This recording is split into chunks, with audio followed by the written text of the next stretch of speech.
Kebayang nggak sih ada harta karun tersembunyi yang nilainya tak terhingga, tapi kita nggak sadar karena nyarinya di tempat yang salah.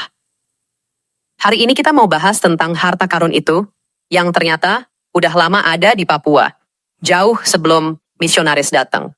Wah, analogi yang menarik nih. Harta karun apa yang lo maksud? Jadi gini, banyak yang mikir kedatangan misionaris itu kayak bawa sesuatu yang benar-benar baru ke Papua. Padahal esensinya udah ada. Firman Tuhan itu kan hakikatnya kebenaran, ya kan? Nah, kebenaran itu udah ada sejak awal penciptaan.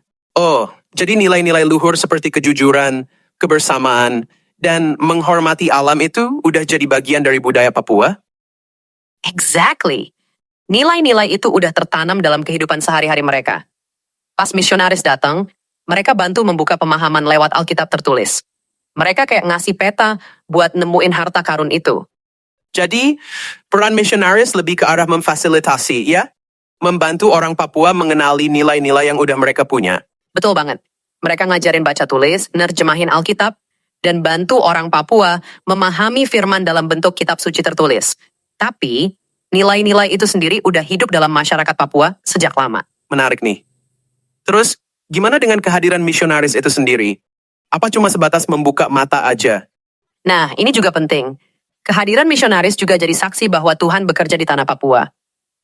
Mereka ngelihat potensi rohani yang besar di sana. Mereka menyaksikan bagaimana firman Tuhan itu udah bekerja di sana jauh sebelum mereka datang. Oh, jadi mereka nggak cuma ngajar, tapi juga belajar. Mereka juga jadi saksi dari kebaikan yang udah ada di Papua. Betul. Pesan yang sering muncul dalam kesaksian mereka adalah, tanah Papua akan bangkit, orang Papua akan memimpin dirinya sendiri, dan firman Tuhan akan bertumbuh dari tanah ini untuk memberkati bangsa-bangsa. Wah, dalam banget ya pesannya.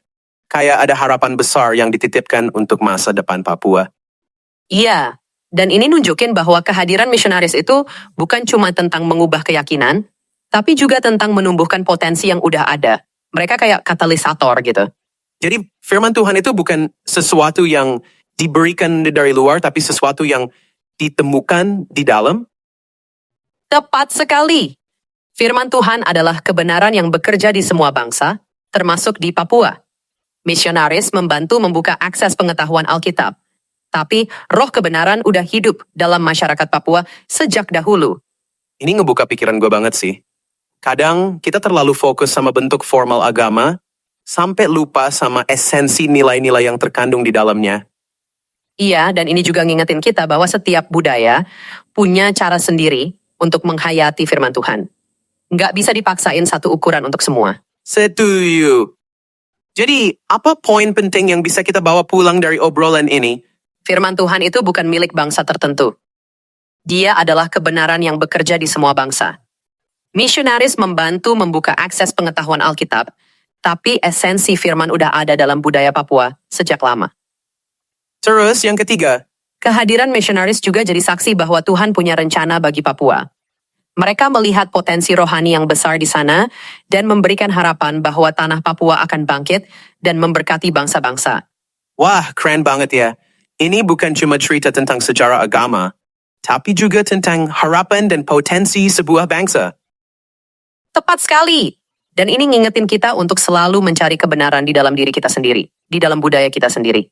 Karena bisa jadi firman Tuhan itu udah ada di sana, cuman kita belum menyadarinya.